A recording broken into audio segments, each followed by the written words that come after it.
আসসালামু আলাইকুম দর্শক বন্ধুরা, সবাই কেমন আছেন? আশা করি সবাই অনেক অনেক ভালো আছেন। আসলে বিশেষ করে আমি ভালো নাই, কারণ হচ্ছে আমার হঠাৎ করে আমার আব্বু খুবই অসুস্থ। মানে সকালে উঠে মানে রাত্রে সারাদিনই ভালো, সারা রাতই ভালো, সকালে এখন উঠে দেখি যে হঠাৎ করেই উনি অসুস্থ, মানে খুব অসুস্থ। আমার আব্বুকে আটঘরিয়া হাসপাতালে নিয়ে যাওয়া হয়েছে। এখন আব্বুর কাছে যাচ্ছি, একটু আগে নিয়ে গেছে। এখন ভাত টাত নিয়ে আমি শান্ত, আমার ছোট বোন যাচ্ছি। সবাই দোয়া করবেন আমার আব্বুর জন্য, কারণ একমাত্র আমাদের মাথার উপর ছাদ ওই একটাই আছে। আমার আব্বু মরে যাওয়ার পরে কোনোদিন আসলে বাবার অভাবই বুঝি না আমরা।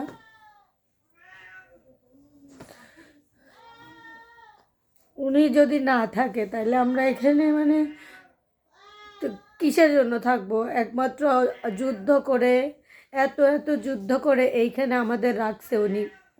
যত যাই হোক, আসলে সৎ বাবা বলতে হয় না, উনি আমাদের জন্য অনেক চেষ্টা করে। উনি উনি তো আর কি করবে, একটা কৃষক আর কি করতে পারে ছেলে মেয়ের জন্য? আমরা এতগুলো ভাই বোন, ওনার আর আমার মানে কর্মতেই আমরা চলি, কিন্তু উনি হঠাৎ করে অসুস্থ। আমার মাথার উপর মানে আকাশ ভেঙে পড়ছে। আমার কি বলবো, আমি বলতে পারতেছি না। সবাই দোয়া করবেন যাতে মানে আমার আব্বু অতি তাড়াতাড়ি সুস্থ হয়ে যায়। হঠাৎ করেই অসুস্থ, হঠাৎ করেই মানে কি বলবো, টেনশন বোঝেনি তো, সংসারে একটা টেনশন, আর আমার কাজ নাই।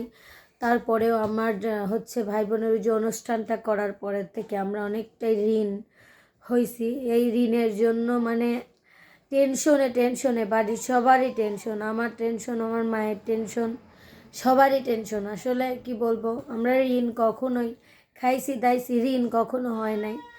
কিন্তু মানে কি বলবো, নিজের কাছের মানুষরাই ক্ষতি করে।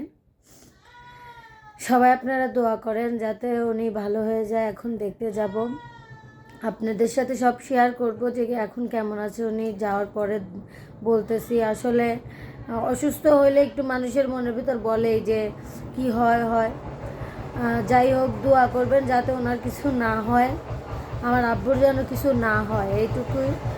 তো এখন আমরা যাব, যাওয়ার পরে আপনাদের আটঘরিয়া হাসপাতালে আসে আপনাদের দেখাবো আমার আব্বুর কী অবস্থা, অবশ্যই আপনাদের জানাবো। আসলে আমি ভিডিওটা আমি করতাম না, কিন্তু আমার মনে হলো যে আসলে আপনাদের মাঝে শেয়ার করে আমরা কীরকম থাকি। আসলে শুধু শুধু অনেকেই ভাবেন যে মানে মনে হয় মিথ্যা মিথ্যাই বাবা মার অসুস্থর কথা বলে, আসলে তা না। বাবা মা অসুস্থ না হলে মিথ্যা কথা কোনো ছেলে মেয়ে বলে না, কারণ বাবা মা সুস্থ থাকলেই ছেলে মেয়েরও শান্তি লাগে, বিশেষ করে আমার। যাই হোক, এখন যাওয়ার পরে আপনাদের কাছে দেখাবো আর কি। যাই হোক, দেখতে থাকুন, চলো। দেখেন দর্শক, হাসপাতালে চলে আসছি। আর হাসপাতালে আসার পরেই কেমন যেন অনেক খারাপ লাগতেছিল। মানুষ কিন্তু শখ করে কখনো হাসপাতালে আসে না, সবাই নিজের প্রিয় মানুষ কিংবা প্রিয়জন, আত্মীয় স্বজন সবাইকে নিয়ে কিন্তু আসে এইখানে দুঃখ নিয়ে। আর আমি কি বলবো, আমি তো বলতেই পারতেছি না। এখানে আমার মায়ের মুখ দেখে, আমার বাবার দেখেন, আর বাবার মুখ দেখে আমার মানে কি বলবো, চোখের পানি আমার আটকাতেই পারি নাই। আমি এত খারাপ লাগছে। এখানে শান্ত, এই যে এটা আমার ক্ষুদ্র দাদা, কি বলবো মানে এত খারাপ লাগতেছিল, বলতে পারবো না। এই ব্যাপারটা বলতে পারবো না আপনাদের। আমি ভিডিও করতে পারতেছিলাম না, মানে আমি খুবই কষ্টে ভিডিওটা করছি। সবার মন খারাপ, হাসি খুশি ছিলাম কালকেও আমরা, আজকেই হঠাৎ করে কী হয়ে গেল। আমার আব্বু এমনভাবে তাকাচ্ছে আমার দিক, মুখ দেখলেই আমার কান্না চলে আসতেছে। আমি কি বলবো আপনাদের।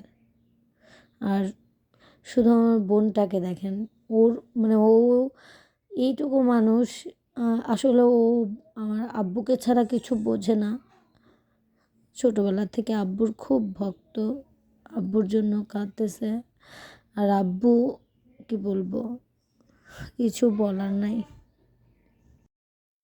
দর্শক বন্ধুরা, আপনাদের তো দেখালাম, আসলে মনটা খুব খারাপ। আপনারা সবাই অবশ্যই দোয়া করবেন। আর বাসায় যাওয়ার পরে আপনাদের সাথে আমি কথা বলবো, বাসায় যাই তারপরে আপনাদের বিস্তারিত সব জানাবো, বাসায় গিয়ে তারপরে। দর্শক বন্ধুরা, আসলে বাসায় চলে আসছি। বাসায় এসে গোসল করলাম, গোসল করে কিছু খাইলাম। আসলে ভাত পেটের ভেতর যাচ্ছে না, বিশেষ করে হচ্ছে 9টার সময় ঘুম থেকে উঠছি। উঠে সে দৌড়াদৌড়ি, উঠলাম, উঠে আব্বুর মানে হাত পাও সব ঠান্ডা হয়ে গেছিলো। তেল মালিশ করার পর ডাক্তারের কাছে নিয়ে গেল। তারপরে একটু পরে আমরা আবার ভাত নিয়ে গেলাম, দেখালাম তো আপনাদের। আর আব্বুর কী অবস্থা সেটা তো আপনাদেরকে দেখাইলাম। আসলে ওইখানে ভিডিও করার মতো কোনো সিচুয়েশনে নেই। আমি যখন গেছি, যাওয়ার পরে আব্বু কান্না করে ফেলছে। আমি আসলে এই আসলে 10 বছর 11 বছর তার কাছে মানুষ হচ্ছি, তাকে আমি কখনো এভাবে ভেঙে পড়তে দেখি নাই। আসলে টাকা পয়সা না থাকলে আর ঋণ হলে যে মানুষ কতটা মানে অসহায় হয়ে যায়, এটা মানে আমার মাকে, আমার আব্বুকে দেখলেই বোঝা যায়। আর এদেরকে দেখলে আমারও মানে টেনশনে গলা শুকিয়ে যায় যে এত ঋণ করা হয়েছে, এগুলা কিভাবে শোধ করব। আমার যদি প্রোগ্রাম থাকতো তাহলে শোধ হয়ে যেত অনেকটাই। আর আমার তো প্রোগ্রামও নাই। যাই হোক, আমার ভালো তো অনেকেই দেখতে পারে না, কি আর করার, কিছু করার নাই। আসলে গরিব মানুষের সাথে সবসময় খারাপই হয়, এটা বড় বিষয় না। বড় বিষয় হচ্ছে আল্লাহ সবসময় পাশে আছে, পাশে ছিল, অবশ্যই থাকবে, এইটুকুই। কারণ আল্লাহ পাশে থাকলে আর কি। আসলে পৃথিবীতে টাকা পয়সা ছাড়া কেউ কাউকে ভালোবাসে না। দেখেন, আজকে আমার আব্বু অসুস্থ, কেউ মানে তার আপনজন যারা আছে তারাও খবর নেয়, মানে তারাও জানে, কিন্তু তারা কয়জনই করতেছে। পর যারা তারাই কিন্তু হচ্ছে দৌড়াদৌড়ি করতেছে। যেরকম আমি এক ভিডিওতে দেখালাম আমার কুদ্দু দাদাকে, ওনার কিন্তু এটা নিজের মামা না, তারপরেও দেখেন কি ভালোবাসে।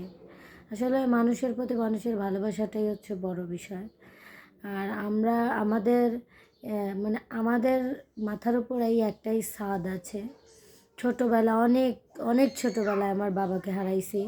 বাবার আদরটা কি মানে ওই সময়টা পাই নাই, কিন্তু ওনার কাছ থেকে কখনোই, হয়তো বা উনি আমাকে কোটি কোটি লাখ লাখ টাকার জিনিসপাতি কিনে দিতে পারে নাই, কিন্তু বাবার মতো ভালোবাসছে, যতটুক পারছে ততটুক আমার মানে চাহিদা পূরণ করছে। কিন্তু আর কি বলবো, একটা কৃষকের কামাই কতটা জানেনি তো। আর একটা ফ্যামিলিতে 6-7 জন থাকলে একটা কৃষকের পক্ষে সম্ভব না একটা সংসার চালানো। আর একটা কৃষকের সারা বছর কাজও থাকে না। আমার আব্বু তারপরেও প্রচুর পরিশ্রম করে। একজনের কামাই দিয়ে একটা ফ্যামিলিতে আর এভাবে তো আর চলে না। তারপরেও অনেক চেষ্টা করে। এর মধ্যেই আসলে আমাদের কখনো ঋণ টিন এগুলা ছিল না। এই অনুষ্ঠানটা করার পরে আমরা অনেককেই দাওয়াত দিছিলাম, করছিলাম আশা করে, জাস্ট অনেকেই আমাদের মানে মাথার উপর কাঁঠাল ভেঙে খাইছে। যাই হোক, এখন কি করব, আল্লাহ যেটা করে ভালোর জন্যই করে। কিন্তু আল্লাহর কাছে একটাই চাওয়া, উনি যেন সুস্থ থাকে। আর আপনারা সবাই একটু দোয়া করবেন যাতে আমার আব্বু সুস্থ থাকে।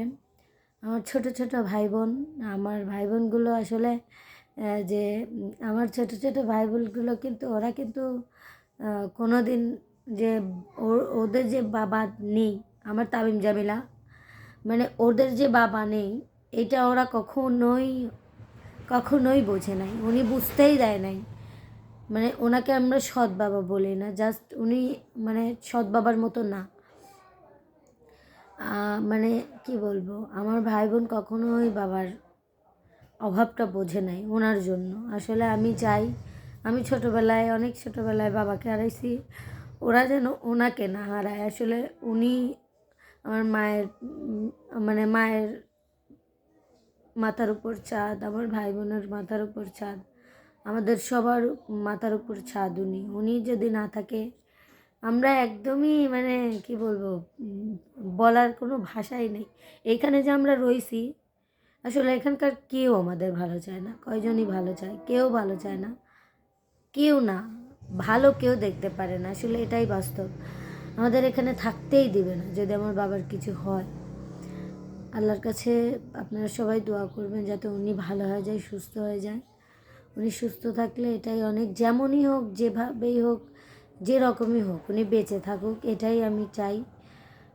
আর মানে একটা সুখের ফ্যামিলি ভেঙে যাবে, মানে একদম একদম শেষ হয়ে যাবে যদি ওনার কিছু হয়। আমাদের ফ্যামিলির যে কোনো কারো যদি কিছু হয়, আসলে আমরা কেউ আর ঠিক থাকবো না। যাই হোক, আপনারা দোয়া করবেন আমার আব্বুর জন্য। আর এই ভিডিওটা আজকে করার মূল কারণ, ভিডিওটা কেটে গেছিলো দর্শক, আসলে চাপ লেগে। তো আসলে ভিডিওটা করার উদ্দেশ্য হচ্ছে আমি আপনাদের মাঝে শেয়ার করতে চাইছি যে আমার যেহেতু আমরা অনলাইনে আসলে কাজ করি, অনলাইনে আসলে সেই জন্য শেয়ার করি, এমন না যে সিম্প্যাথি পাওয়ার জন্য, এটা না।